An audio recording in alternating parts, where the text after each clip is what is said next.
کی بنیاد پر high court نے بھی ضمانت کی درخواست منظور کی ہے کہ جب میں اور شاہد خاقان عباسی صاحب نیب کے ساتھ ان کی تحقیقات میں مکمل تعاون کر رہے تھے تو کس بنیاد کے اوپر گرفتار کیا گیا ہے۔ یہ افسوس کی بات ہے کہ ہمارے لیے وہ منصوبے جو پاکستان کی ترقی کے منصوبے تھے، شاہد خاقان عباسی صاحب نے جو منصوبہ لگایا وہ ملک کے توانائی کے بحران کو حل کرنے کا منصوبہ تھا، جس سے آج بھی حکومت فائدہ اٹھا رہی ہے۔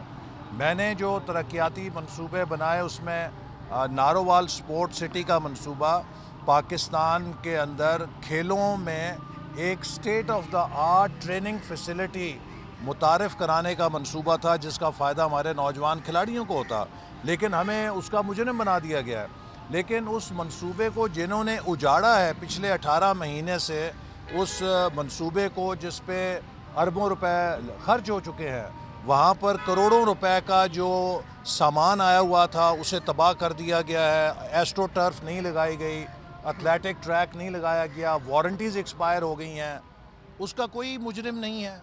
یہ سب کچھ وزیر اعظم عمران خان کی ماں پہ ہو رہا ہے، اور میں نے احتساب عدالت میں اپلیکیشن بھی دی ہے کہ ان لوگوں کے خلاف ریفرنس بننا چاہیے جنہوں نے ملک کو اربوں روپے کا نقصان پہنچایا ہے۔ نارووال سپورٹ سٹی کو 40 کروڑ روپے درکار تھے مکمل ہونے کے لیے، پچھلے 18 مہینے میں وہ پیسہ ادا نہیں کیا گیا۔ اب اس 40 کروڑ کی جگہ نامعلوم کتنے ارب روپے قیمت میں اضافہ ہو جائے گا، لاگت بنے گی، کانٹریکٹرز کے کلیمز آئیں گے، ایسکلیشن آئے گی، اور وہ اس میں جا کے مکمل ہوگا۔ کیا یہ پیسہ عمران خان صاحب اپنی جیب سے ادا کریں گے؟ یہ ٹیکس پیئر منی ہے۔ تو اس طرح ہمارے ترقیاتی منصوبوں کو تباہ کیا جا رہا ہے، جن کا ملک کے نوجوانوں کو فائدہ ہونا تھا، اور الٹا منصوبے لگانے والوں پہ کیس بن رہا ہے، ملک تباہ کرنے والے آزاد پھر رہے ہیں۔ نیب نے جتنی پھرتی سے یہ فیصلہ کیا ہے کہ وہ ہماری ضمانت کو مسترد کرائے گا، سپریم کورٹ میں جا کے ہماری ضمانت کے خلاف اپیل کرے گا سپریم کورٹ میں، کاش اتنی پھرتی نیب نے چینی اور آٹا مافیاز کے خلاف دکھائی ہوتی، جو عمران خان صاحب کی چھتری کے نیچے کھڑے ہیں۔ عمران خان کی پروٹیکشن میں ہیں سارے چینی مافیاز اور آٹا مافیاز۔ 100 سے 150 ارب روپے کا ڈاکہ ڈالا گیا غریب عوام کی جیب کے اوپر، اس کے اوپر کوئی کارروائی نہیں۔ انٹیلیجنس ایجنسیوں نے نشاندہی کی ہے پی ٹی آئی کے ان لوگوں کی کہ جنہوں نے مال بنایا ہے، لیکن ان رپورٹوں کو دبا دیا گیا ہے، اور انہیں پارلیمنٹ میں ہم نے مطالبہ کیا کہ پیش کیا جائے، عوام کے سامنے لایا جائے، وہ رپورٹیں چھپا دی گئی ہیں۔ ان رپورٹوں کو تبدیل کیا جا رہا ہے تاکہ پی ٹی آئی کے ان عناصر کو پردہ پوشی کی جا سکے جنہوں نے چینی اور آٹے کے اندر اربوں روپے کا قوم کے اوپر ڈاکہ ڈالا ہے۔ اسی طرح فورن فنڈنگ کیس ہے، نیب کیوں نہیں فورن فنڈنگ کیس کا نوٹس لیتا کہ پاکستان کی سیاست میں اتنا بڑی منی لانڈرنگ، پاکستان کی سیاست میں اتنی بڑی کرپشن کا کوئی کیس آج تک سامنے نہیں آیا جتنا P T I foreign funding کا کیس ہے۔ اور آپ سب گواہ ہیں کہ یہ قانونی چارہ جوئی کے ذریعے، درخواست بازی کے ذریعے اس کی تحقیقات کو روک رہے ہیں۔ اگر نیب واقعی کرپشن کا کلا کما کرنا چاہتا ہے تو فورن فنڈنگ کیس کا نوٹس لے، پی ٹی آئی کی تحقیق کرے کہ کس کس نے اس کو باہر سے پیسہ بھیجا ہے، اس پیسے میں کس کس نے ہاتھ دھوئے ہیں، کس کس نے جائیدادیں بنائی ہیں، کیسے کیسے لوگوں کے چندے کے پیسے کو مس یوز کیا گیا ہے، اس کی تحقیقات کرے، پتہ لگ جائے گا۔ بی آر ٹی کا منصوبہ پاکستان کے ڈیولپمنٹ کا سب سے بڑا سکینڈل ہے۔ مجال ہے کہ نیب کی آنکھ ادھر اٹھ جائے۔ اگر سپریم کورٹ کے فیصلے کا یہ بہانہ کرتے ہیں تو انہوں نے ریویو کیوں نہیں کیا سپریم کورٹ میں کہ جناب ہمیں اس کی تحقیقات کی اجازت دی جائے، چونکہ اس میں کروڑوں اربوں روپے کی مالی بدعنوانی ہوئی ہے۔ اصل بات وہی ہے جو یورپین کمیشن نے کہہ دی ہے کہ NAB is hard on opposition and soft on government. یہ حکومت کے سیاسی انتقام کے ایجنڈے پر عمل درآمد کا ایک ادارہ بدقسمتی سے بن چکا ہے۔ اس نے احتساب کے عمل کی ساکھ خراب کر دی ہے۔ نیب کے کیس تو بہانہ ہے، اپوزیشن کو اصل میں دبانا ہے۔ یہ ایجنڈا ہے جس کے اوپر یہ کھیل چل رہا ہے، لیکن ہم ان ہتھ کنڈوں سے نہ مروب ہوں گے، نہ ان ہتھ کنڈوں کے آگے ہتھیار پھینکیں گے۔ اس جیسے یہ 20 اور جھوٹے مقدمے بنا لیں۔ ہمیں پاکستان نے جو کچھ دیا ہے، اب وہ لٹانے کا وقت ہے کہ ہم پاکستان کے عوام کے لیے، اس ملک کے مستقبل کے لیے سچ بولیں اور سچ پہ کھڑے ہوں۔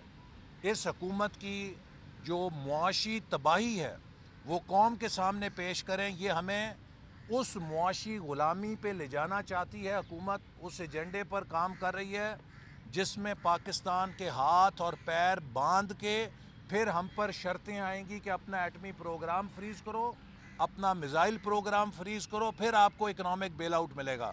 یہ اس طرف ہمیں دھکیل رہے ہیں۔ 2 سالوں میں 6% گروتھ کو 2% پہ یہ لے آئے ہیں۔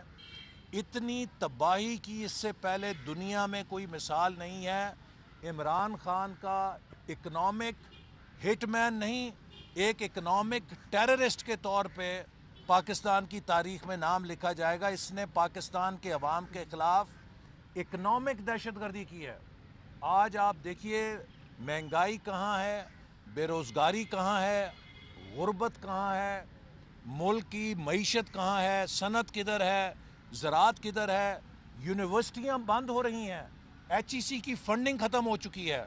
ہم نے ایچ ای سی کی فنڈنگ کو دگنا کیا تھا، انہوں نے 50% کاٹ دیا ہے۔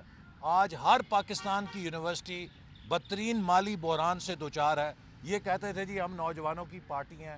بھئی آپ نوجوانوں کو اگر تعلیم بھی نہیں دینے کے روادار ہیں تو پھر ان کے ساتھ کیا کرنا چاہتے ہیں؟ تو لہٰذا اس حکومت کی جو ناکامیاں ہیں ان کے آگے ہم ان ہتھ کنڈوں سے ہتھیار نہیں پھینکیں گے، ان کا مقابلہ کریں گے، اور انشاءاللہ تعالی 2020 پاکستان میں الیکشن کا سال بنے گا، ان سے نجات کا سال بنے گا، اور ہم اس حکومت کو اس ملک کی تباہی کرنے کے لیے جو اس کا جرم ہے اس کی سیاسی طور پہ بھی سزا دیں گے، اور ان لوگوں کو کٹہرے میں بھی لا کے کھڑا کریں گے جنہوں نے پاکستان کے مستقبل کو برباد کیا ہے۔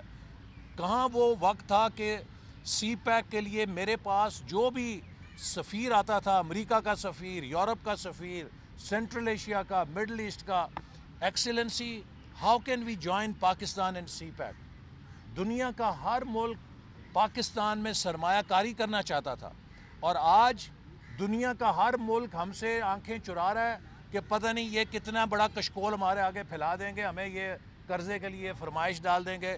ہم ایک بھکاری بن چکے ہیں دنیا میں۔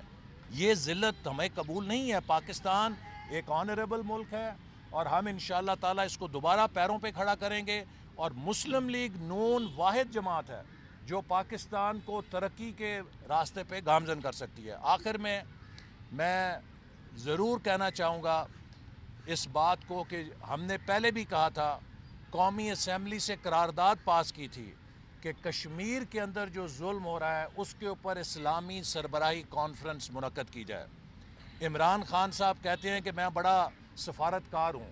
بھئی آپ کی سفارتکاری کا یہی امتحان ہے۔ قومی اسمبلی نے مطالبہ کیا ہے کہ کشمیر کے اوپر اسلامی سربراہی کانفرنس کا اجلاس فوراً بلایا جائے۔ اب ہندوستان کے اندر مسلمانوں کے خلاف دہلی میں بدترین فسادات ہوئے ہیں۔ یہ پاکستان کا فرض ہے کہ وہ اسلامی دنیا کو مسلمانوں کے خلاف کیے جانے والے ان جرائم کے لیے موبلائز کرے، اور بھارت پہ سفارتی دباؤ ڈالے کہ وہ مسلمانوں کی نسل کشی کی پالیسی کو ترک کرے، وہ کشمیر سے کرفیو اٹھائے، وہ کشمیر سے انفارمیشن بلیک آؤٹ ختم کرے۔ میں حکومت سے مطالبہ کرتا ہوں کہ وہ فوری طور پہ اسلامی سربراہی کانفرنس کا اجلاس بلائیں، اور کشمیر کے اور ہندوستان کے مسلمانوں کے اوپر جو مظالم ڈھائے جا رہے ہیں اس کے اوپر OIC کی سطح کے اوپر ایک بھرپور موقف سے بھارت پہ سفارتی دباؤ ڈالنے کے لیے